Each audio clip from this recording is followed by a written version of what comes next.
ആ വിമർശനങ്ങൾ എന്തിനു വേണ്ടിയായിട്ടായിരുന്നു? അദ്ദേഹം തൻ്റെ മാർഗത്തിൽ ഉറച്ചു നിൽക്കുമ്പോൾ, തൻ്റെ ആദർശത്തിൽ, തൻ്റെ പ്രത്യയശാസ്ത്രത്തിൽ, തൻ്റെ വിശ്വാസ പ്രമാണങ്ങളിൽ ഉറച്ചു നിൽക്കുന്നു. മറ്റൊന്ന്, മനുഷ്യ സൗഹൃദത്തിന് വേണ്ടി അദ്ദേഹം വിട്ടുവീഴ്ചകൾ ചെയ്തുകൊണ്ട് പ്രവർത്തിച്ചു. അദ്ദേഹത്തിന്റെ കാലത്ത് അദ്ദേഹത്തിന്റെ ജീവിതം നമുക്ക് കേൾക്കുന്ന പാഠം അതാണ്. അദ്ദേഹം താൻ വിശ്വസിക്കുന്നതിൽ അദ്ദേഹം ഉറച്ചു നിന്നു.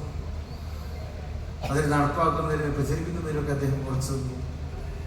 അതുപോലെ തന്നെ മനുഷ്യ സൗഹാർദ്ദം നിലനിൽക്കുന്ന കാര്യത്തിൽ അത് എന്തെല്ലാം വിട്ടുവീഴ്ചയാണോ ചെയ്യേണ്ടത്, ആ വിട്ടുവീഴ്ചകൾ ചെയ്തുകൊണ്ട് മനുഷ്യ സൗഹാർദ്ദം, സാമൂഹ്യ സൗഹാർദ്ദം നിലനിർത്തുന്നതിലും ഊട്ടിയുറപ്പിക്കുന്നതിലും അദ്ദേഹം മുമ്പിൽ.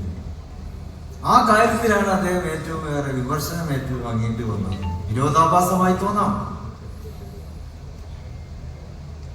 തന്റെ ആദർശങ്ങളിൽ ഉറച്ചുന്നതിന്റെ പേരിലാണ് അദ്ദേഹം വിമർശനം ഏറ്റുവാങ്ങേണ്ടി വന്നത്.